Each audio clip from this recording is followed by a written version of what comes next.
శ్రీ లలితా సహస్రనామ విపుల వ్యాఖ్యానం 29వ నామం అనాకలిత సాదృశ్య చుబుక శ్రీ విరాజిత.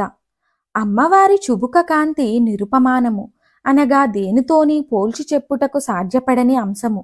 సరస్వతి మొదలుకొని సమస్త కవులకు వర్ణించుటకి ఏ ఉపమానము లభ్యం కానంత అందమైన చుబుకము అమ్మవారి చుబుకము.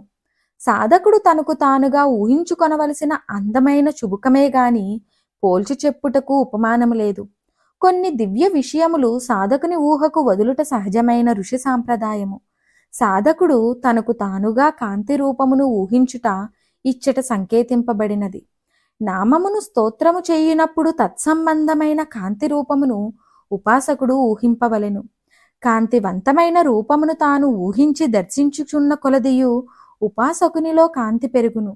యాంత్రికమైన స్తోత్రాధికములు చేయుటలో శ్రమయే కాని ఫలము దక్కదు. దేవీ నామములను ప్రత్యేకించి ఆయా రూపములను వర్ణించు నామములను పఠించినప్పుడు కాంతి రూపమును దర్శించుట ఉపాసకునకు ప్రాథమిక కర్తవ్యం. కాంతిని స్తోత్రాధికములు చేయుచు ఊహించుట దీక్షగా సాగినచో సాధకుడు తన పరిసరములను మరిచి కాంతి లోకమున చేరును. కాంతి లోకమున మనసు నిలబడుట వలన బుద్ధికిని మనసుకును వంతెన నిర్మాణము కాగలదు. అది కారణముగా సాధకుని యందు క్రమశః దైవీ స్వభావము ఏర్పడుట, ముఖమునందు కన్నులయందు కాంతి పెరుగుట జరగగలదు. నిరుపమానమైన కాంతివంతమైన చుబుకము అందమైన దేవీ ముఖమునకు దీటుగా నూహించి శ్రీదేవి ముఖధ్యానము పరిపూర్తి గావించుకొనవలెను.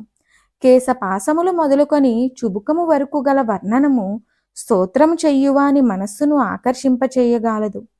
12వ నామం నుండి 29వ నామం వరకు 18 నామములతో దేవి ముఖవర్ణనము రమణీయంగా చిత్రింపబడినది. అర్ధసహితముగా మనసు పెట్టి ఈ నామములను రాగయుక్తముగా ఆలాపన చేయు సత్సాధకునకు శ్రీదేవి ముఖము సమస్త సన్మంగళములను కూర్చునుగాక.